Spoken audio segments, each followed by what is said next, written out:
이 영상에서는 이제 이어서 그 한 꽃장에 우리가 썼던 내용에 대해서 더 얘기를 해볼게. 이제 검사가 작성했던 불기소 이유에 대한 반박을 우리가 쓴 거야. 항목별로 다 조목조목 반박을 해놓은 건데, 일단 첫 번째 내용을 볼게. 항고인이 2024년 4월경부터 2025년 3월경까지 13회에 걸쳐 112 신고를 했고, 위 신고는 타인의 침입 흔적이 없다는 등의 이유로 종결되었다는 점에 관련해서, 일단은 신고건은 13건이 아니고 11건이고, 불송치 결정 이의신청서에 첨부된 참고자료에서 보면은 7월 25일과 30일에 대한 내용은 문자 통보를 받지 않았다고 반복 기재한 내용인 거야. 그러니까 이거는 이제 11건이다 이 소리를 우리가 다시 한 거고, 총 11건의 112 신고 중에서 주거침입 관련된 내용 7건이야. 그리고 2024년 4월부터 7월까지였고, 그게 이제 아빠랑 연락할 때긴 하지 이때는. 7월 이후에 이루어진 112 신고건은 4건으로, 사실 4건은 아니고 5건이야. 물론 그 이후에 있었던 것도 있는데, 뭐 4건은 길가에서 혹은 PC방에서 이유 없이 폭행하거나 갑자기 항고인에게 욕설을 하거나 나한테 욕설을 하거나 시비를 거는 사람들에 관한 내용이었어. 그러니까 이 봐봐. 7월 이후도 아니야. 정확히 따지면은 그러니까 9월 한 9월하고 11월 뭐 12월 이때쯤이잖아. 그때 반복적으로 엄청 누군가 날 괴롭히거나 이런 일이 발생한 거야. 그러니까 뭐 길거리에서 그러는 경우도 있고, 그다음에 내가 뭐 얘기했잖아. 그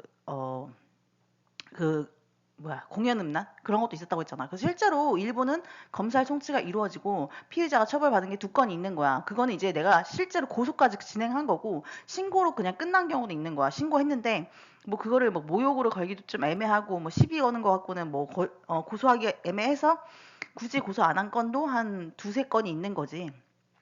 그러니까 내가 누군가한테 실질적인 위협을 당한 건 사실이라는 거야. 그리고 내 주장대로 경찰 간의 위협한 정보 수집이 이루어진 정황 등을 감안했을 때, 이거 우리가 계속 이거 조사해달라고 했는데 조사 안 한 거잖아. 근데 어쨌든 간에 이 사람이 우리 아빠 전화번호를 어디서 구했냐 이거야. 그걸 그러니까 구했다고 본인이 주장한 공문서는 전혀 부존재하고, 계속 그런 식으로 반복적으로 거짓말하고, 그리고 이렇게 뭐 일관성 없게 대답을 계속하고 말을 계속 바꿨어 이 사람이. 그러니까 이런 것들을 감안했을 때 흥신소를 통해 이루어졌다면, 스토커의 신상을 특정하는 것 자체가 어렵고 위협을 가한 인물들이 스토커가 고용한 흥신소 직원일 가능성을 배제할 수 없습니다. 이거 맞잖아. 전현무가 막 할 일 없어가지고 지가 막 쫓아다녀? 아니라니까. 일반적인 스토킹이랑 다른 거야 이거는. 연예인이 지가 얼굴을 드러내놓고 스토킹을 하지 않는다는 거야. 그럼 어떻게 해? 흥신소를 통해서 하는 거지. 흥신소가 우리나라에 얼마나 많아. 그리고 흥신소 지금 합법화됐잖아. 근데 흥신소를 운영하는 사람들 중에 그 뭐야, 전과에 있는 사람 진짜 많대잖아. 이미 깜빵에 갔다 왔어. 그러니까 불법적으로 정보 수집하거나 불법적으로 누굴 미행하거나 불법적으로 저런 식으로 폭행하거나 공연 음란 같은 거 일으킬 수 있는 사람들이 주로 그런 걸 운영하는 거야.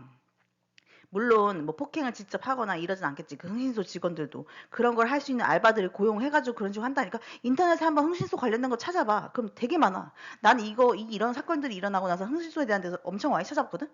근데 예를 들면 이런 거야. 알바 구한다고 막 이렇게 문자가 온대. 그러니까 문자가 아니라 뭐 알바 구한다는 식의 뭐 이런 게 메신저 같은 거 통해서 이제 만약 어디다가 이렇게 뭔가 회원가입 같은 걸 해놨다고 쳐봐. 그러니까 알바 구하는 사이트 같은 거에. 근데 뭐 되게 수상한 알바인 거야. 예를 들면은 어느 날 몇 월 몇 시에 어느 주소에서 어느 주소로 뭔가를 그냥 갖다 주는 일을 하는 사람을 찾는다, 이런 식의 모집 공고가 있대. 예를 들면 그러면 이 사람이 그냥 알바하고 싶은 사람이 좀 돈을 많이 준다고 하면, 예를 들어서 뭐 일당으로 5만 원 그러니까 그 몇 시간 그 일하는 걸로 5만 원 준다 했다, 아니면 10만 원 준다고 했어. 그러면 다른 알바에 비해서는 시급을 많이 주는 거잖아. 예를 들어 갔더니만 되게 뚱뚱한 이렇게 서류 뭉치 같은 걸 주더래. 그래서 그거를 갖다 주려고 갔더니만 약간 조폭 같은 사람한테 갖다 주는 거야. 예를 들면 가서, 근데 누가 봐도 이거를 들고 가는 순간 느낄 수 있다는 거야. 돈이구나, 혹은 뭐 약간 중요한 물건이구나, 이걸 느낄 수 있다는 거야. 근데 그런 게 흥신소 알바 같은 거예요. 예를 들면 뭐라고 막 설명을 하지 않아 구체적으로. 근데 이게 불법적인 일일 수 있다는 게 뭔가 느낌을 주는 그런 알바라는 거예요. 예를 들면 그런 식의 알바들이 나한테 붙었던 거나 마찬가지라고 생각해 나는. 예를 들어서 정신질환자가 막 2명이나 붙어가지고 막 폭행하고 막 공연 음란 일으키고, 중학생 남자애 와가 쫓아가지고 계속 나한테 이상한 소리 막 짓거려. 그래서 결국에 신랑이 하더니 갑자기 경찰에 신고해. 근데 중학생이잖아. 그럼 이 애가 이게 흥신소 알바라든지 뭐 이렇게 생각을 안 할 수 있다는 거야. 그냥 애라고 생각할 수 있는 거야. 하지만 내 입장에서는 뭐야? 이게 반복적으로 이상한 사람들이 자꾸 들러붙는다는 건, 내가 보기에는 이거는 흥신소일 수도 있겠다 이렇게 판단한 거지. 나는 실질적으로 위협을 당한 거야. 그 다음에 한고인은 2024년 4월 8일경 모친을 통해서 사설업체에 뭐 했는데 카메라 없다는 식으로 얘기했다는 거 있잖아. 그건 우리가 다시 얘기하지만 위내용 자체는 사실이다 이거야. 불법 촬영 카메라가 없다고 얘기를 해줬어. 사설업체에서. 하지만 해당 업체에서 스토커 혹은 스토커 흥신소 직원이 불법 촬영을 위해 설치된 카메라를 항공인 집에 없을 때 수거했을 가능성에 대해서 조언해 주었고, 그래서 나보고 해킹 가능성에 대해서 확인해 볼 것을 조언해 주어 내가 실제로 제3회 사설업체 화이트 해킹 관련 서비스를 통해서 실제로 핸드폰, 이메일, 컴퓨터 해킹 내역을 확인했습니다. 이거는 그 증거로 다 제출했자니까. 우리가 이때 당시에 납치 감금 고소할 때 이미 우리가 증거로 제출했었어. 해킹 내역은 2024년 11월 제출했던 고소 보충 의견들이 첨부되어 있습니다. 엄청 많아 이때도. 이것도 뭐 30몇 개 됐어. 그래서 집안에 카메라가 없었다고 하더라도 그 전에 카메라 설치했다 수거했을 가능성이 오히려 더 많다 이거야. 어쨌든 간 이런 얘기를 우리가 써놨고, 항고인은 계속하여 불법 촬영, 불법 감청 등을 의심하며 지속적으로 112에 신고하였고, 항고인의 부친님 피해자로서는 항고인의 입원 치료 필요하다고 판단했을 여지가 충분하다. 중요한 건 그거야. 엄마 아빠랑 연락 끊고 지냈잖아 내가. 거의 6월부터 9월까지 내가 연락 끊고선 갑자기 아빠가 찾아와서 너 자꾸 온라인에 폭로를 올릴 거냐, 고소할 거냐, 언론 제보 할 거냐, 오빠 회사에 협박이랑 뭐 계약 파기 있다, 그만해라 이러면서 납치 감금한다고. 3개월 동안 연락 안 하고 지낸 가족이 내 정신질환이 있는지 없는지를 어떻게 아냐는 거야. 그거를 입원 치료가 필요하다고 판단하는 것 자체가 불가능하다 이거야. 그거를 우리가 여기다 다시 주장해 놓은 거야. 연락을 완전하게 이게 두절하고 지냈는데 갑자기 왜 찾아왔으며 갑자기 찾아와가지고 그런 식으로 얘기한 것도 웃기고, 그다음에 스토커로 추정된 인물에 대한 언론 제보 를 멈출 것을 종용했고, 이후에 위층에 거주하는 스토커의 흥신소 인물로 추정되는 거주자와 소음 항의 문제로 경찰 조사 받을 시에도 경찰에게 알 수 없는 이유와 방법으로 연락을 받아 항고인을 경찰서에 납치 후 정신병원에 감금했어요. 그러니까 봐봐. 이 상황 자체가 굉장히 이상했다 이거야. 3개월 동안 연락 안 한 가족이 나를 그러니까 왜 가냐. 나를 의사와의 초진 상담에서 배제한 다음에 거짓말로 상담해. 막. 그런 다음에 나를 집어넣고 강요랑 협박을 해. 너 이런 식으로 하면 퇴원 안 시키겠다 이런 식으로. 진짜 웃긴 상황이라는 거야. 우리 아빠도 웃기고 이런 상황도 웃기고, 여기에 그 수사관 정 씨가 껴있으니까 그 수사관 정 씨와 윗집 여자 다 흥신소랑 관련돼 있는 사람들일 수 있다는 거야. 봐봐. 전현무는 내가 말했잖아 저번에 다른 영상에서. 전현무는 이 사건이 실제로 터지게 되면은 위약금 문제가 발생하고 사회적으로 매장이야. 거기다 법적 처벌 받으려고 이제 깜빵 갈 수 있다는 거야. 그러면 이 상황을 어떻게든 막으려고 할 거 아니야. 근데 본인이 나서가지고 나를 명예훼손을 고소한다든지 예를 들면, 아니면 나를 어떤 방식으로 자기가 직접 괴롭힐 수는 없어. 그거 너무 리스크가 크잖아. 어떻게 상황을 짜는 거야 이렇게. 판을 짜는 거야 일종의. 그냥 한 명을 통해서 하지도 않는다는 거야. 한 명을 통해서 해도 그 한 명의 리스크가 너무 크잖아. 짜잘하게 다 나눈 거야. 마찬가지로 나도 그래서 똑같이 하는 거야. 나도 짜잘하게 나눠서 각각의 사람을 조지는 거야 나도. 아, 이 새끼들 얘도 잘못된 문제가 있는 것 같고 얘도 문제가 있는 것 같고 우리 아빠도 문제가 있고, 그러면은 각각의 사람 다 고소하고 앉아 있는 거야. 나 그래서 이 흥신소 여자도 고소하려고 고소장 써놓긴 했었어. 그리고 실제로 그때 고소를 했어. 근데 아예 고소인 조사조차 안 했어. 그러니까 아예 내가 뭐 이러저런 상황이랑 뭐 위에서 뭔가 불법 촬영한 내용이 핸드폰 떴다는 식으로 핸드폰에 떴던 이미지나 이런 거 다 추려가지고 경찰에 냈거든? 근데 아예 조사를 안 했어 나를. 그거 그냥 기각시켰어. 그러니까 그것도 되게 웃긴 거지. 뭔가 증거를 첨부해서 내면은 보통 고소인 조사까지는 받아. 그리고 피해자 조사를 할지 말지 그거 나중에 결정하는 경우가 많단 말이야. 근데 아예 고소인 조사를 안 했다니까? 안 했다니까? 그것도 진짜 웃긴 거야. 근데 나중에 그걸 뭐 다 설명해 줄 텐데, 지금 일단 이거 사건을 보면은 이런 식으로 뭔가 여러 명의 사람들이 껴있고 그 사람들이 다 같이 어떤 상황을 만들었다 이 소리 하는 거야 결국에는. 항고인이 피항고인에 대해서 경찰 조사 받는 사실에 대해 알려준 적이 없어. 나는 아빠한테 나 경찰서에 가서 조사받는다고 얘기한 적이 없어. 그럼 아빠는 내가 거기 경찰서에 출두하는 걸 몰라야 돼. 근데 우리 아빠가 거기 갑자기 사설업체 대놓고 왜 서 있었냐는 거야. 그냥 경찰이 알려준 건데 경찰은 왜 알려줬냐 이거야. 그런 얘기들이 진짜 이상하다 이거야. 그걸 수사도 안 했어. 그리고 심지어 불송치 이의신청서에 우리가 다 썼어. 수사관 정씨 이상하니까 그 사람 조사 좀 해달라. 근데 조사 안 했잖아. 무엇보다 항고인은 정신병적 증상이 있는 중증의 우울 에피소드가 존재하지 않고 뭐 검사 종합심리검사 다 했을 때도 그런 내용 없었다는 거야. 자해할 가능성 전혀 없고, 그리고 미국 생활에 대해서도 부친이 얘기한 거는 전혀 일어난 적이 없는 일이다 이런 식으로 써놓은 거죠 우리가. 지금 검사도 제대로 수사 안 했다. 검사 수사 지시도 제대로 안 했다. 이 소리 하는 거야. 항고인의 보호 입원 당시 항고인의 상태가 좋아질 기미가 보여 퇴원 절차를 밟은 것이 아니고 법원에 장제 입원 구제 신청을 한 후 피항고인의 부친이 법적으로 고소하겠다고 하자 모친의 권유로 퇴원하게 된 것이다. 즉슨 항고인의 진술과 피항고인 부친의 진술은 전혀 다르다는 점에서 검사가 일반적으로 피항고인의 부친의 진술에 기반하여 수사를 종결한 것이며 이에 대한 철저한 재수자를 명해 주실 것을 요청드립니다. 다시 조사해달라 이거야. 그러니까 항고를 그렇게 한 거지.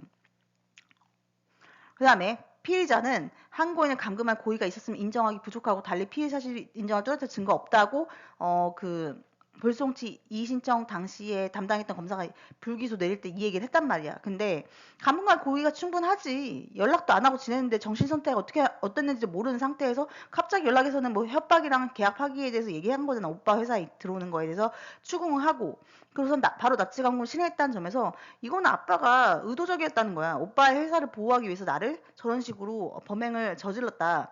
내가 얘기했잖아. 근데 중요한 거는 이것은 아빠의 단독 범행이라기보다는 오빠가 개입했을 여지가 굉장히 크다고. 봉고차 안에서 아빠가 나를 태우고 가는 그 납치하고 가는 봉고차 안에서 오빠한테 계속 전화가 왔다니까. 마치 그 시간에 내가 납치당하는 걸 알고 있는 것처럼 전화를 계속 하는 거야. 그리고 그 전에 오빠가 계속 조현병 이런 얘기를 아빠한테 했대잖아. 내가 조현병 있는 것 같으니까 병원에 치료를 받게 해라 이런 식으로 아빠를 통해서 계속 그 얘기를 들었다니까. 오빠가 그렇게 얘기했다고. 그 소리는 뭐냐면 오빠가 조현병 얘기도 꺼냈고 오빠가 아빠한테 나를 납치감금하라고 실행을 시키라고 이렇게 뭔가 교사했을 가능성이 굉장히 큰 거야. 그리고 막 봉고차 안에 전화 오고 계속. 그리고 오빠는 나중에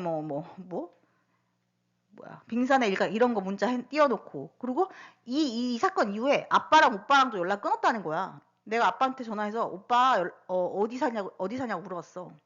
오빠가 사는 지역에다가 내가 오빠에 대한 고소장 따로 내려고 한 거야. 명예훼손 이런 걸로. 그랬더니 아빠가 자기랑 연락 끊었다는 거야. 이 사건이 일어나고 나서. 내가 항고 내고 제정신청 가고 이런 과정에서 지금 2년이 흘렀잖아, 지금. 사건이 발생하고 나서 1년 반이 흘렀어. 이 납치 감금이 발생하고 나서 1년 반이 지났거든, 지금. 그 사이에 내가 이렇게 계속 고소 절차를 진행했잖아, 계속. 아빠한테 추궁하면서. 이 사이에 오빠가 엄마 아빠랑 연락을 끊어버렸대. 그거는 자기 책임을 회피하는 목적으로 나는 느껴지는 거야. 자기가 만약에 아빠 엄마랑 계속 연락하고 지내면서 어떤 방식으로 엮여 있으면 결국 자기가 조사받을 가능성이 더 커질 거 아니야. 아빠가 오빠 행동을 수상하다고 느끼게 되고 그래서 결국은 경찰에 그런 얘기 하게 되면 자기가 조사 들어갈 수 있단 말이야.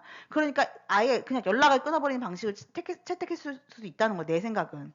그래서 그것도 당연히 전현무가 그런 식으로 하라고 했겠지. 앞으로 아빠랑 계속 연락하면서 뭔가 꼬투리 잡힐 일을 하지 못하게 만들려고.